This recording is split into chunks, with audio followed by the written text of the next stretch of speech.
Welcome to Sane-ish, the podcast for people healing from trauma, addiction, abuse, mental health struggles, grief, narcissists, and every other flavor of chaos life can throw at you. And somehow still functioning, mostly. I'm your host, Holly Broughton, survivor, truth teller, boundary setter, and proud member of the Still Healing, Still Hilarious Club. Around here, we don't do shame or embarrassment. We don't do perfection. Just real talk, dark humor, hard truths, and a whole lot of hope. Because sanity is overrated. And healing? That shit is messy. This is Sane-ish. Let's get into it. Disclaimer. On the Sane-ish podcast, we discuss personal stories of alcoholism, addiction, mental health, chronic illness, narcissistic abuse, domestic violence, SA, HT, parental alienation, grief, loss, homelessness, as well as many other forms of adversities in life. Our intention is to be inspirational, educational, identifiable, and resourceful. The views and experiences shared are in no way meant to praise or condone any illegal or harmful behavior. This content is for educational purposes only, and not intended as professional advice. If you or someone you know is struggling with any of the above, we strongly suggest seeking help from a qualified professional, support service, or hotline related to your specific issue.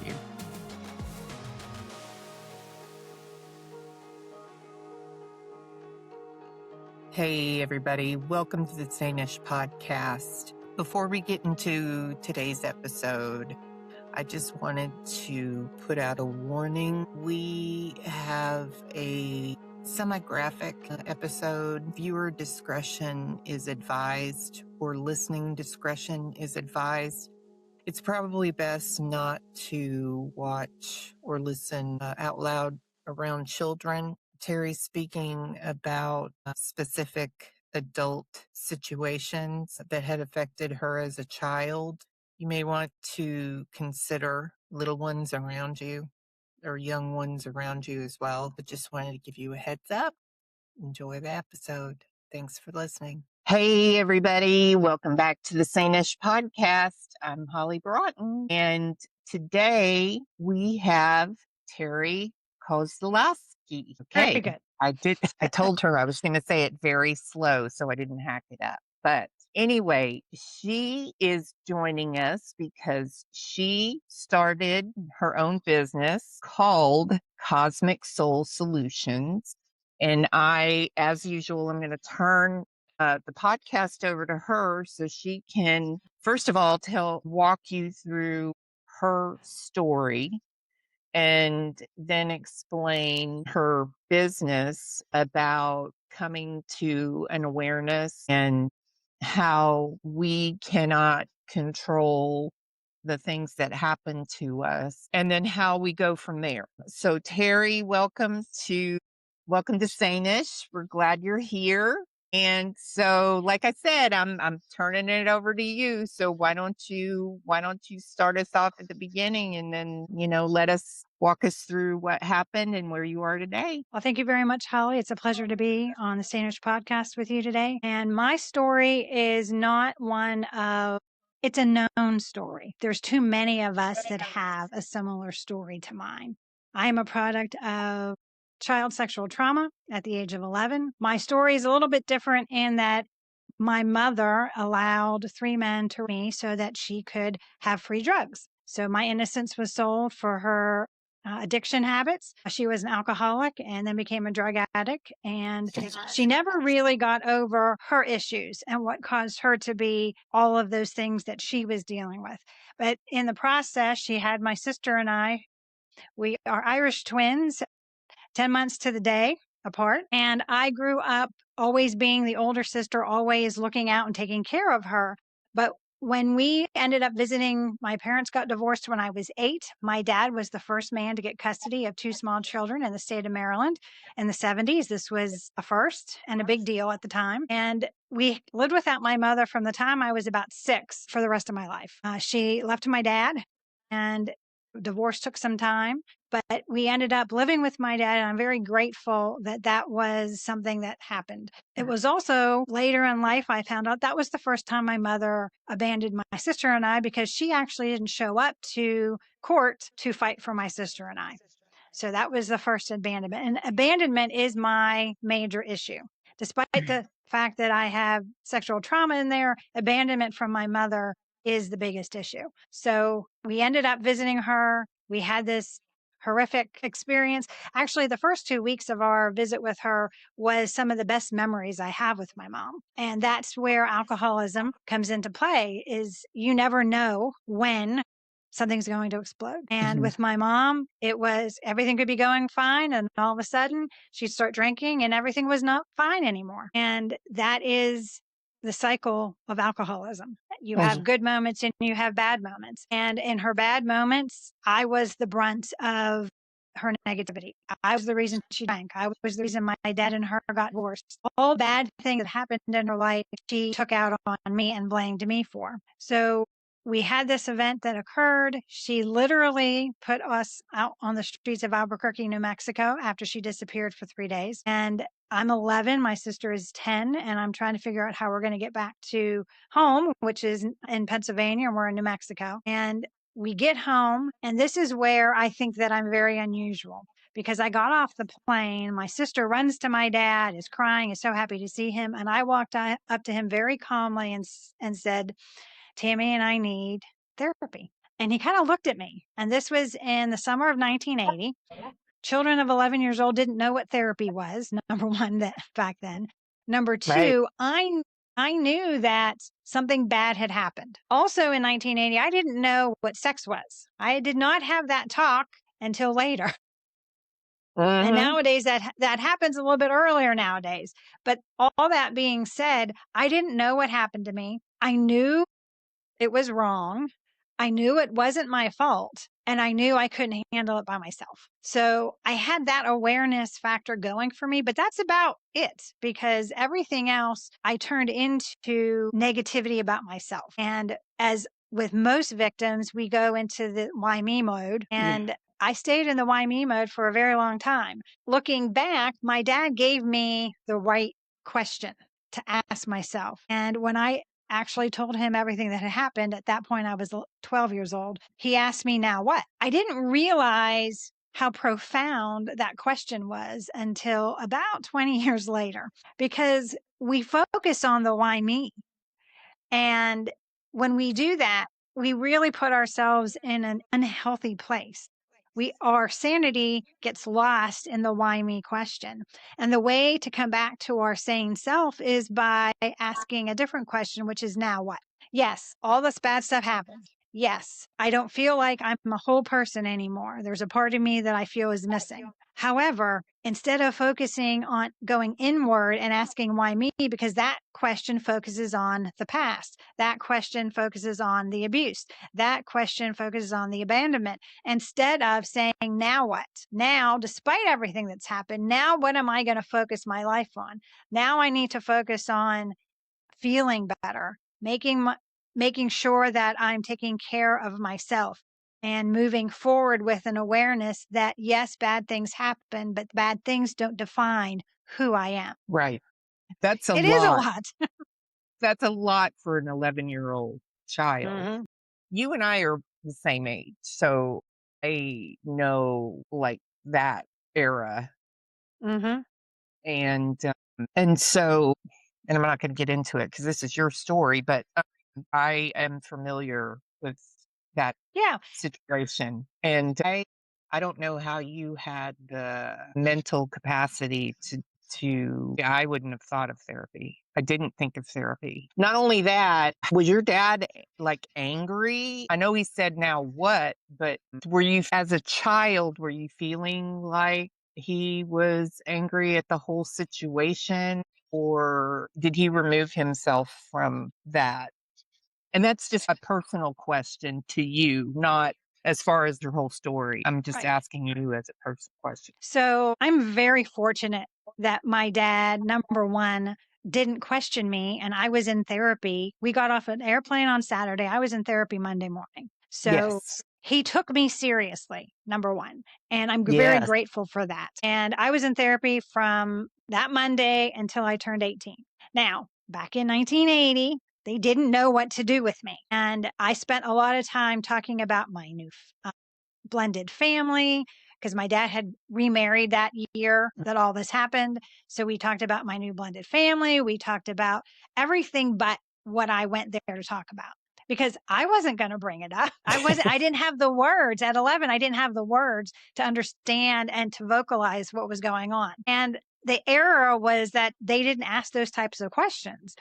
When Oprah Winfrey came out in the mid 80s with her story of being sexually abused as a child, I watched that show and was thought for the first time there's somebody else on the planet like me. So when I had that revelation, okay, I'm not alone, it gave me more strength to start speaking my story. And I would talk about things like I was traumatized or I had trauma or I had an event occur that was, that hurt me. But I never said I never said I was sexually assaulted until much later. And part of that had to do a lot with the culture at the time, but also with the fact that I didn't know the words. And now I know what those words are. Now I can speak to that on a very different level, especially looking back because hindsight is 2020. And at the time that you're going through it, you're just trying to get through today to get to tomorrow. And so I went through a period of depression because I think we all do. And that's really where the self-destruction, why me really stays perpetuated by the egoic mind is because it's going to focus on the past so that it prevents anything from happening in the future. So I look at my egoic mind as being something that is its ultimate job is to protect me. And it did. It put me into hypervigilance about other people, about alcohol in any situation. And that's one of those things that people don't realize if you come up in an alcoholic family, how hypervigilant you are waiting for the next explosion. Because it's always going to happen and you just never know when that is going to happen. So you're always hyper vigilant and you don't realize that anxiety entrenched part of you is always with you and always waiting, not just even as an adult. My mother was no longer in my life from the time that I was 11. So after that incident, I saw my mother 2 more times the rest of her life. So I didn't have her in my life to be that constant worry and that waiting for the explosion. But that didn't mean that my nervous system turned off. Right. That was a survival mode. And it stayed in survival mode until I learned to recognize, hey, wait a second. I don't need to be in this hyper vigilant state. I don't need to always be concerned that when I'm in a room full of people who are having a good time drinking alcohol, I don't need to be waiting for the shoe to drop and somebody explode. And not everybody is a mean, angry female, ranting and raving when they're drunk. Some people are extremely loving and generous and teddy bears, and other people can get angry, but they take it out and the anger's on themselves. So it's not towards me. And moving through life, we have to learn how to turn off those hypervigilant states. And the only way to do that is to identify what triggers you and reframe the story you tell yourself about your triggers. Yeah. Did the same thing happen to your sister? Did both you and your sister have the same experience? I mean, did the same thing happen to you? Okay. No. And I'm very grateful for that. Yeah, I'm very grateful for that. This was a one-time incident, and I know that there are millions of women out there who have had long-term sexual trauma. This was a one-time event, and I'm very grateful that it was only a one-time event. But, my mother abandoned us there on the streets. And then, when she died, she told everybody that she didn't have any children. So even on her deathbed, she was abandoning us. So and for me, ultimately, that is the wound I carry, is the abandonment. And that shows up in life as if if everything is going good, I will self sabotage the relationship so that I keep proving to myself that everybody will leave. And an example of this, which is very sad, when I gave birth to my son, they threw him up on my belly and I looked down at him and my first thought was, he's going to leave me. Now, the reality is, yes, he is, but that's supposed to happen. That is not him abandoning me. That is the way life is supposed to progress. And that's the right thing. We're supposed to raise them up so they can go out on their own and be productive citizens. And I did that part.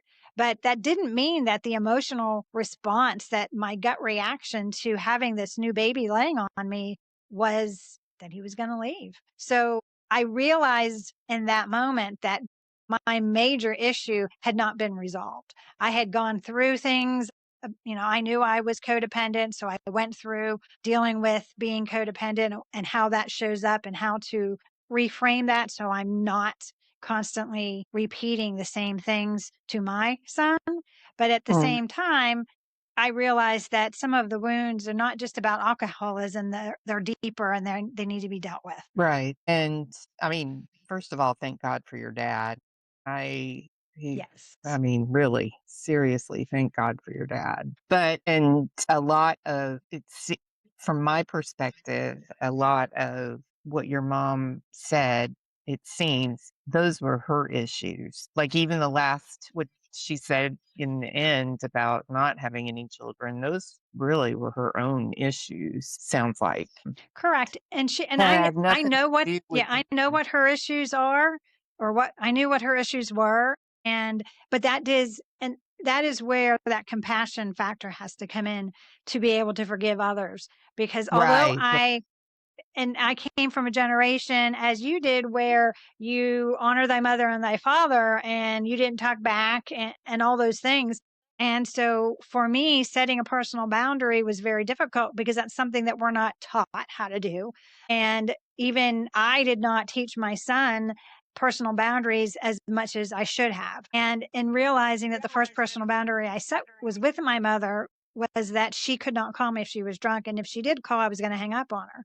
And when I hung up on her that first time and then, slid against the wall down to the floor in tears because I was not honoring my mother and my father, I later realized some wise person said to me, well, honoring them doesn't mean they're allowed to abuse you. Well, that's profound. Why was that never taught to me at church? But we have to really think about, when we look at personal boundaries, they're not about keeping others out. They're about teaching other people how to respond to us in a way that is loving and good for us and for us to have an authentic connection with them. And as I move through life setting more boundaries, I realized that it really was about learning how to respect myself in a way that I was not going to tolerate bad behavior. And the more time went by, the less my mother called because if she was drunk, she knew I was going to hang up on her. So those times that she did call when she was sober, we would have a conversation. And that forgiveness factor allowed me to have conversations with her when she was sober. She did acknowledge what had happened to me. I don't think she ever actually apologized for her part in that, but I was able to forgive her. And up until I found out she passed, I honestly believed that we would reconcile. And that is that hopeful little girl in me that always thought that mommy and I would reconcile. And it never happened. And she was dead 2 months before my sister even found out because she said we didn't exist. Yeah. Yeah. Well, I guess sometimes that happens but that's really their issue. Mm-hmm. And that's something that's a lesson for us to learn. But I appreciate what you have said about boundaries because, when you create healthy boundaries, it doesn't mean you enable somebody either, which is what you were referring to. Correct. You don't enable that behavior. And when you set boundaries, it's usually the people that want to cross them that don't like them, Absolutely. Absolutely. And So, then we have to then respond in a way that we show that we are taking back our power. And if we Correct. allow them to keep crossing those boundaries, then they actually have the power and we've given it to them. And that's one of the big things that I had to learn, was that standing up for myself is the only way that I empower myself to no longer be a victim, but become a survivor. That's right. That's right. And it's not easy to do that in the beginning, to set healthy boundaries in the beginning. It's very uncomfortable. But once you do it and then continue to do it, it gets much, much easier. And Yeah, I then tell my you do feel empowered. Correct. I tell my clients that as they start to set personal boundaries, they're going to lose people, and they get all upset about Right. the fact that they're going to lose people. And I said, well, you're losing the people that aren't going to honor your boundaries, which That's means that right. they shouldn't be in your life anyway, because they're the ones that are probably using and abusing you in ways that you don't realize. That's right. And usually the people that are your true people will say, yeah, sure, I understand, because they respect you, and they'll be like, no problem. I got it. Yeah, absolutely. And then the ones that want to cross those boundaries don't like it. And those are the people that need to drop off anyway. So, Correct. yeah, I get it. Absolutely. So then what happens after, you get to that point of when your dad said, now what? And then you're much older and you've pretty much gone through therapy, and, you have this blended family. Then how does your life go on? We kind of got to where your son was born, and you still had abandonment issues where you felt like your son was going to leave you, but that was kind of a normal, so you had to work through that. But tell us a little bit about after you left the nest, and what transpired after that, and then how you got to where you are today. So one of the biggest things that occurred that helped me get the mindset shift that I needed to no longer be a victim and become a survivor was I had a college friend tell me that I got something out of playing the victim. Now, I think I'm 19, and I was livid when he said this to me. And I'm like, how dare you? You know nothing about my trauma. But there is a part of me that once I calmed down and we were not in the same room, I paused and I thought, well, wait a second. Let's think about this. What do I get by being the victim? Well, when I tell people that I've been traumatized, they leave me alone because they don't know what to say to me. So we don't talk about it. And I have less friends because who wants to be around the person that's been traumatized? So all these things happened. And guess what? I was getting something out of it because that meant that I was being left alone and didn't have to deal with people. But the reality is we have to deal with people. We just do. We have people in our family. We grow up and think that we want to connect with another person and have a family.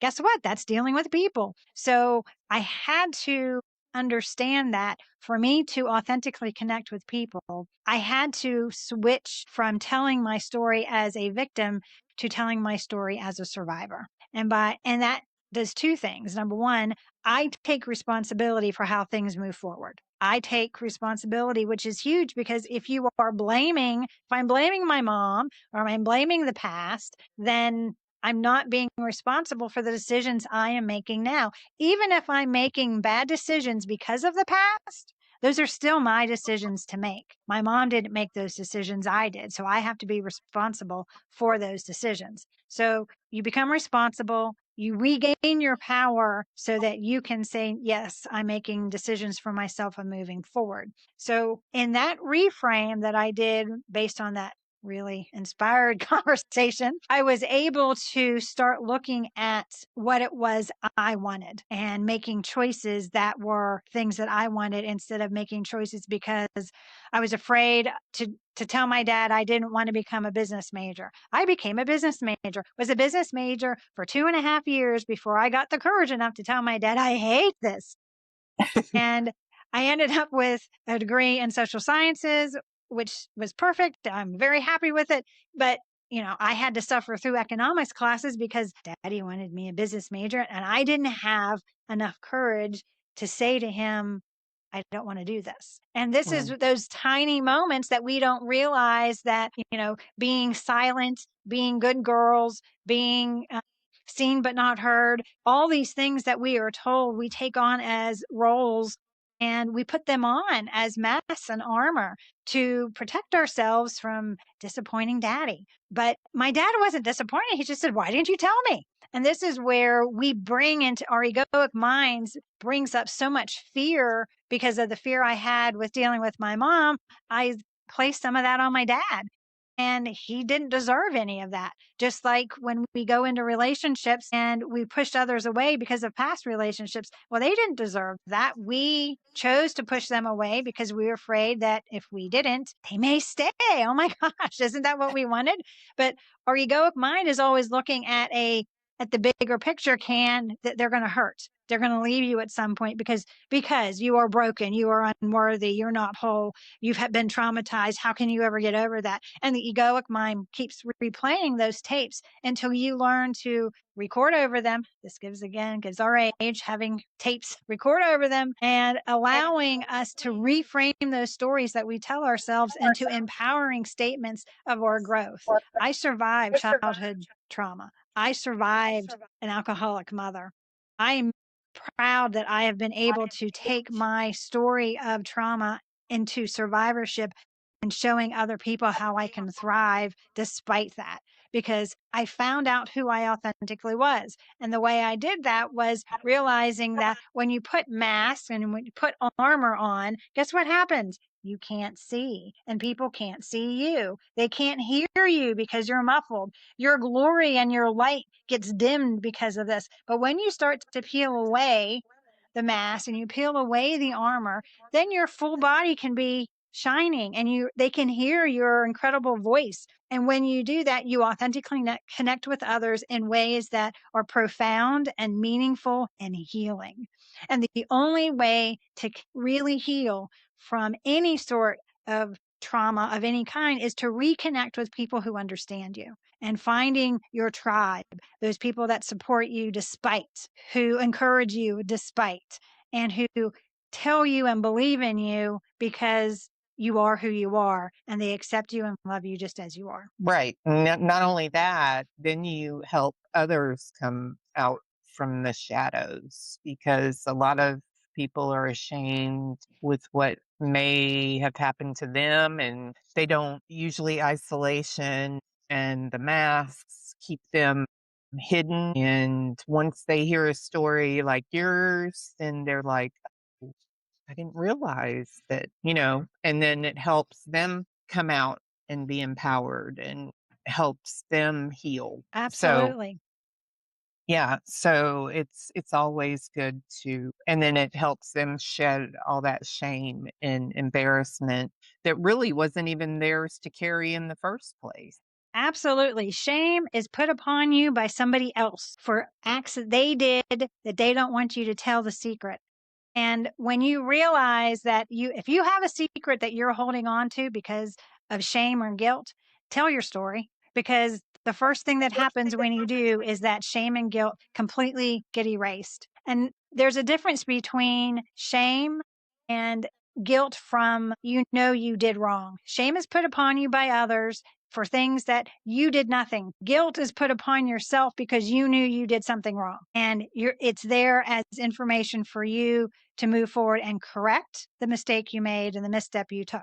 Shame, the only way to get rid of it is to tell the secret. Yeah, exactly. And secrets keep you sick. So it's not good to keep secrets at all. Nope, it keeps you in so suffering. that's all right. So, so moving forward, so now you're not a victim anymore because your friend told you to stop in college. So now you're not a victim anymore. And so moving forward from that, then what happens? Then so you've admitted you're not a victim anymore. And so you started working on that. So then what transpired? So one of the big things that occurred was when I met my current husband, I felt this strange feeling. And I didn't really know what that feeling was because I don't remember ever feeling it before. And over time, I realized that I felt safe. And that was profound for me because from the age of 11 until I met him, and I was 28 at the time when I met him, I didn't feel safe. I didn't feel safe at home. I didn't feel safe in my own skin. I just didn't feel safe. But when I was in his presence, I knew without a doubt that I was safe and that he would protect me if anything bad happened. So when you look at Maslow's hierarchy of needs, the first one is having the things to sustain life: food, water, housing. I always had that. The second level is feeling safe. I didn't have that. So you get stuck on Maslow's hierarchy of needs, and you can never go up until you get that safety factor put into place. When I married my current husband, and we're getting ready to celebrate our 29th anniversary, I have had that safety net. And at the beginning, I made him jump through what he calls flaming razor blade infested hoops to prove himself. And again, this is what we do, because if we believe everybody's going to leave us, then we put up barriers to see if they can make it through the barrier. And so he jumped through all the flaming razor sharp hoops that I had thrown up there and stuck around. And because of that, it allowed me to start moving up Maslow's hierarchy of needs to the self-actualization stage, to where I really know who I am. I know how to ground myself. I know when to call the BS on myself. I start wearing masks and armor and taking on roles. Why am I taking on this role? Let's look at why I did this. What am I gaining from it? Because we always gain something from any mask or armor we put on. We have to look at what we gain from it. And sometimes we keep it. So for example, I took on a role at my previous job that I had to be the police. I was the police in this job. And when you are policing, you have to have a certain exterior about you. And, I was tough.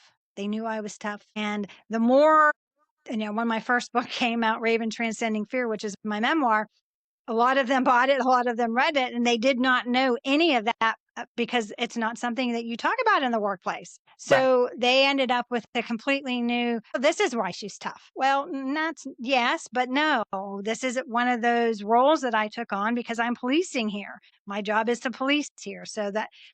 Sometimes we take on roles for certain legitimate reasons, and we all kind of wear a mask when we're at work because that's, they don't get to know all the personal things about you because that's the environment you're in. That's not what you're supposed to be doing in that environment. So when we take on those masks and wear different pieces of armor and take on those roles, we have to evaluate why we're doing it. And when we're no longer in those roles, do we take those masks and armor off? So I am officially retired. And I was very interesting because I retired after 20 years of the same position, policing. And I went on pretty much a month-long vacation. My husband and I traveled, and I came back and ended up, I had been writing in my journal for 20 years. In the morning, I journal, and I'm very thankful. Thank you for this new day. Bless it and the work of my hands. Well, I wrote work of my hands and paused because I'm in a different space. What am I working? Because it's not the same. So I'm kind of trying to change up how I'm viewing that because I'm in a new stage. I have a new timing, new roles, new things to explore. And what am I doing with this time? So I think that we all have software that needs upgrading on a continuous regular basis, and we don't do it. And I stayed as my 11-year-old software way past the age of 20 when I should have done another software upgrade. I think that every time we have a zero in our age, we should reevaluate and upgrade our software, because if you give yourself 10 years to look back, there's a lot that has happened, and you probably need to update your software, your perceptions, your belief systems. We have core beliefs that, I grew up in a time where talking about being homosexual was not something you talked about. And, you had teen pregnancies and shh, we think she's pregnant. And, that's what happened in high school. It wasn't openly talked about. Whereas my son, when he graduated high school, there were openly gay kids in his class that he was friends with. And it wasn't a big deal like it was when I was in high school. So my software needed to be updated. And, just through society, when social media came out, it was such a great thing. We're going to be able to communicate with people around the world. And now they're finding out how bad social media is, especially for children and teenagers. So, we have to update our software. And that is how I look at moving through life and moving through trauma, moving through becoming authentic, is that you update your software. The programming that you had as a child does not work for you when you're a teenager, does not work for you when you're in your 20s.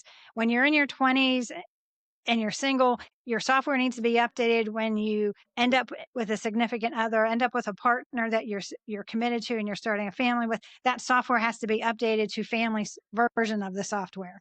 But when your kids are grown and they're leaving, you have to change the software again and come back to it just being you and, coming back to being me and my husband. It's just the two of us and updating our software. I'm not mom running mom things, doing mom things, even though I still have children. They're grown adults, so they don't call me and say, hey, what do I need to do about it? They don't do that. They're living their own lives like they're supposed to be. So your relationship with your children changes as they grow. So says your relationship with yourself. And that is really what ultimately, when we talk about becoming our authentic selves, it is really going back to knowing and believing that when you came into this world as a newborn baby, you knew what you were supposed to do. You were there to love and be loved. But somewhere along the way, bad things happened and you quit loving yourself and you quit loving others because you were terrified of people. And then you have to change all of that so that you can start loving somebody so you can have a family. You love your children and learn how to love them in ways that allow them to grow and leave and become productive citizens. And then learn how to relove yourself for being a parent and having them go into the world and start working on yourself again, because now you have that time and find out what it is that you like. I used to paint and then I gave up painting and now I'm painting again. So it's those types of things. Right. Now tell us about your venture now, which is the Cosmic Soul Solutions.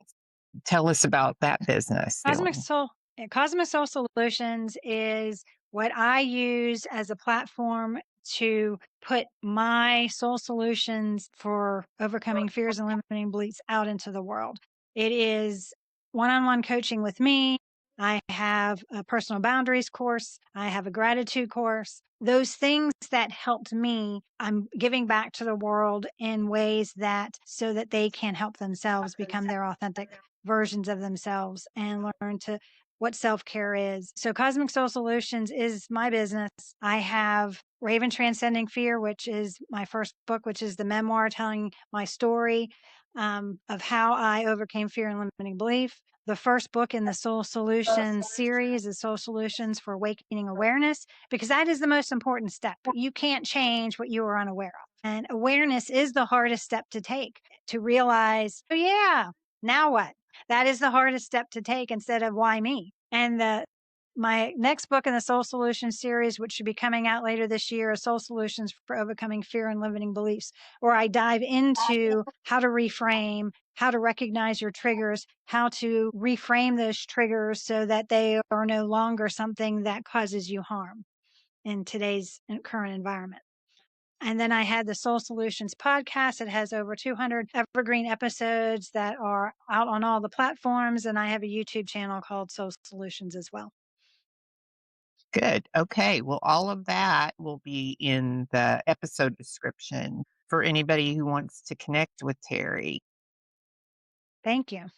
So we'll put all of that in the episode description, and then I will collaborate with her when the episode comes out. And so going back as a child, were there signs that you were struggling that adults may have missed or misunderstood?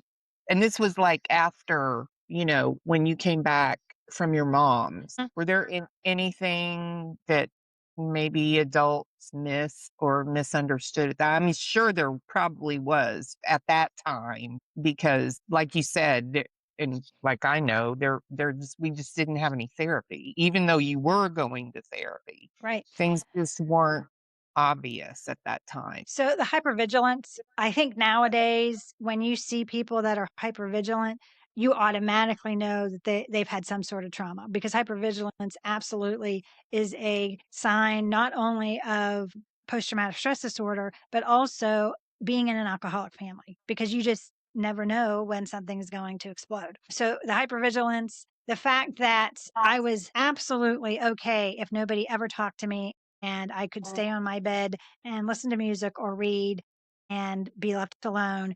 And if nobody came and talked to me, I was okay with it.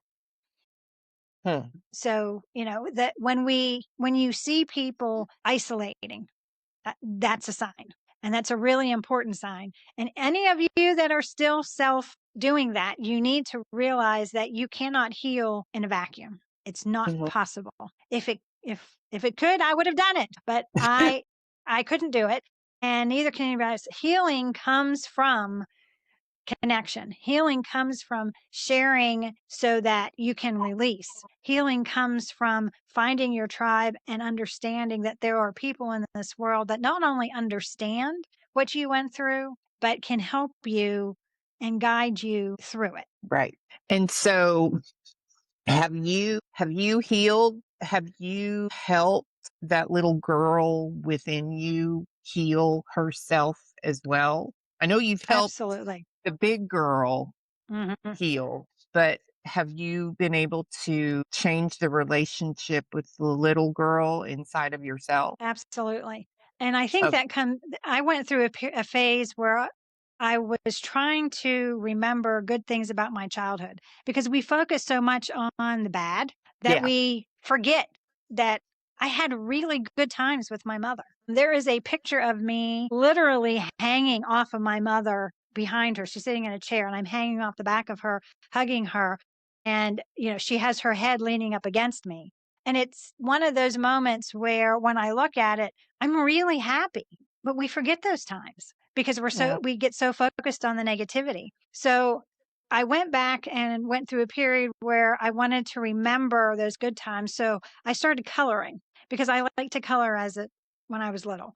And I Mhm. bought myself a planner that actually every week you had a coloring page, and I would color every week, which started me to go to paint and sip classes, which started me painting, which ultimately led me to writing my first book. And so tapping in to those things that you enjoyed as a child is a great way to reparent and help your little girl within you, the child within you, understanding what they went through, as well as showing them that they did they did a good job. Mhm. My little self survived a horrific Mhm. experience. And despite the fact that we did some things incorrectly, but we didn't know better. And that's the other part, is that forgiving her for not knowing better, because she didn't have the tools to know better. And Mhm. then showing her that we now have the tools and we don't have to be concerned and we don't have to be in fear. Actually, I think she did a lot of things right, to be honest with you, especially at Yeah. that time. I think Hmm. she did a pretty good job, to be honest with you. Thank you. Okay, so what do you wish society better understood about children growing up in homes impacted by addiction? I think people don't realize that even if there was no physical or mental abuse, and I say that with a grain of salt, because if there is addiction in the home, there is emotional and mental abuse that is just not stated. And what I mean by that is that's that hypervigilance, never knowing when the alcoholic is going to have too much to drink, or knowing that, they pop too many pills and now are they sleeping or are they dead? These are the things that these kids go through when they don't know exactly what is happening. And they become hypervigilant. And that hypervigilance isn't just about what's happening at home. They take that on and move through life with hypervigilance about everything. And they take on the role of they have to be perfect. Perfectionism runs rampant in homes that have addiction, because if you're perfect, maybe mommy and daddy won't be upset. If we're perfect, maybe, the explosion won't happen. And then the other thing is that codependent nature.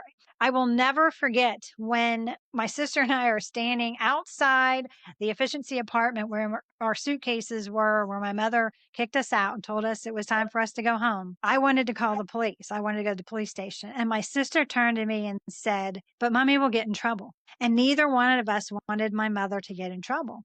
But that speaks volumes to how these children are being affected by the addiction because they don't want mommy and daddy to get in trouble. But at the Right. same time, they're suffering.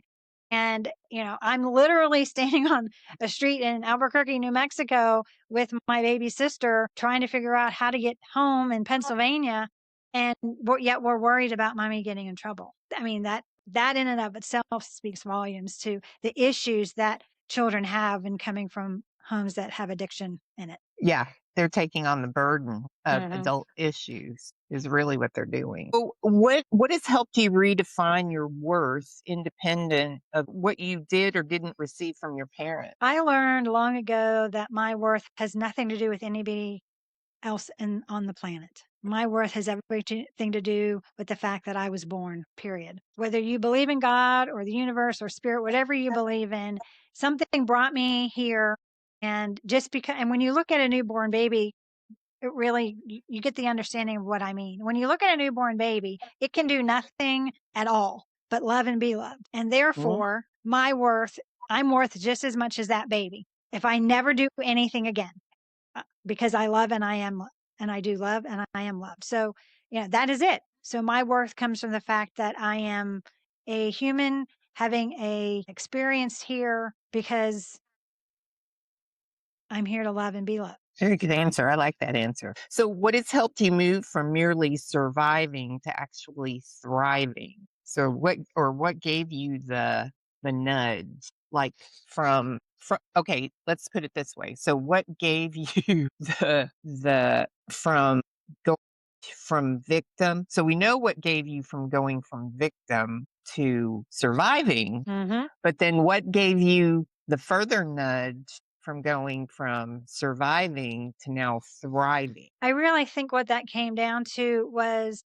I learned when I have been people that knew my story had always asked me if I was going to write a book. And it was not just no, it was hell no. And I have, I mean, in my early 20s, I had stood in room full 600 people telling them my story and had no issues with it. Putting it down on paper was a little bit difficult. And then the summer before I turned 50, I became pregnant with the book. And in 9 months, I would sit at my computer and I would just type away. And I downloaded 120,000 words. However, my book, Raven Transcending Fear, is not that long. It's actually quite thin because I pared it down. I spent 9 months writing it, 18 months editing it before I sent it off to a publisher. And I think during that period of time when I remembered everything, because I got it all out, and then I started paring it down to what really is my story that shows that I came into the world to love and be loved. I had bad stuff happen, and then I found people along the way to help me. And in writing the book, I realized I had a lot of fabulous people in my life that came in, even if they only came in for a season. They came in, they showed me something, I learned something, and then I was able to grow from that. And during that period of time is when I realized that I am thriving. I have a great life. I have great kids. I have a great husband. I had a great job. I'm now happier that I'm no longer employed and I am retired. But as we move through life, we have to realize that change is always going to happen. And when we look at life and think life is out to get us or that change is negative, change in and of itself is neutral. And it's always neutral. We determine if something is positive or negative.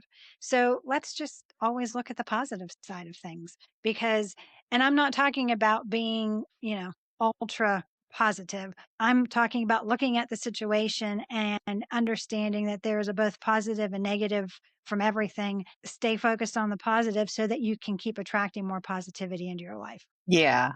I like that. So what part of healing surprised you the most? That you can't do it alone. Yep. I can be a lone wolf. I am very good at being by myself and I like myself.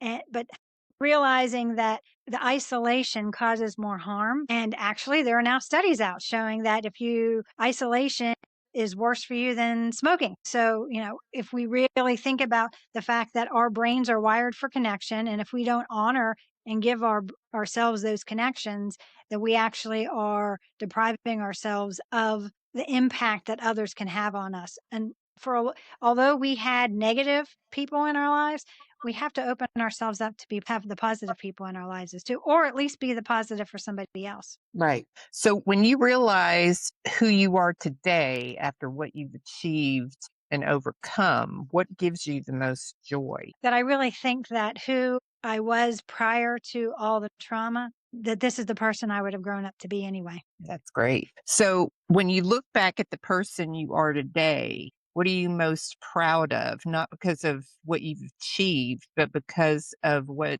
you've survived and who you have become. That I am authentically me, and I have I wouldn't say a huge personality, but I'm a lot. I'm a lot. And one of the things that I realized is that there are people in this world that are attracted to the fact that I'm a lot, and then there are people that are repelled by it. And the reality is, when you're your authentic self, that's going to happen. And I only want to be around those people that want me to be my authentic self. I'm sure, Holly, you didn't want me to come on your podcast with my mask and armor and be something that I'm not. And only through true connection can you continue to thrive in any environment. And when you put mask and armor on, you start limiting the possibilities. And I'm really proud of the fact that I don't wear masks and armors, and that the limitless possibilities that are ahead of me are because I'm choosing to be authentic. Well, that's what this podcast is about authenticity and honesty and connection. So because that's what people appreciate. Mm-hmm. I mean, we're not robots, which I don't understand these days. These higher ups are thinking that they're, all about robots and AI, and I'm like going, okay. Humans need human connection, period. I mean, we're wired for human connection. And yes, AI and robots can come in and make certain aspects of life easier, but that's not going to take away from the fact that we still need the human connection factor. That's right. And I mean, AI is certainly a tool, mm-hmm. but to rely on it is a completely different, in my opinion. This is just my opinion. But to rely on it is a completely different story. So that's just me. But anyway, Terri, I know you put your book up, but do you want to tell people about it real quick and tell people where they can get it? You can get both my books, A Raven Transcending Fear and Soul Solutions for Awakening Awareness, on Amazon or my website. So they're both there. You just look up either my name, Terri Kozlowski, on Amazon, and the two books will pop up. When the third book comes out, it'll be there as well. And then the podcast is on YouTube, and you can also find it on Amazon. Perfect. Okay. And also, she's got a Cosmic Soul Solutions too, with, like I said, I will put everything in the episode description so you can connect with her. Thank you. All of her books and the podcast and her YouTube channel and Facebook, all that stuff. So anyway, Terri, thank you so much for being vulnerable and authentic, and just your true, sharing your soul, and, just being genuine, because that's what people want to hear. So I really appreciate it. Absolutely. Glad to be here. Thank you. Yeah. Thank you so much. And maybe we'll have you back for when you get your next book out. So sure. I hope to invite you back. Thank you. Be my pleasure. So, all right. Well, thank you everybody for joining us for this episode, and we will see you for the next one. So stay tuned. Take care.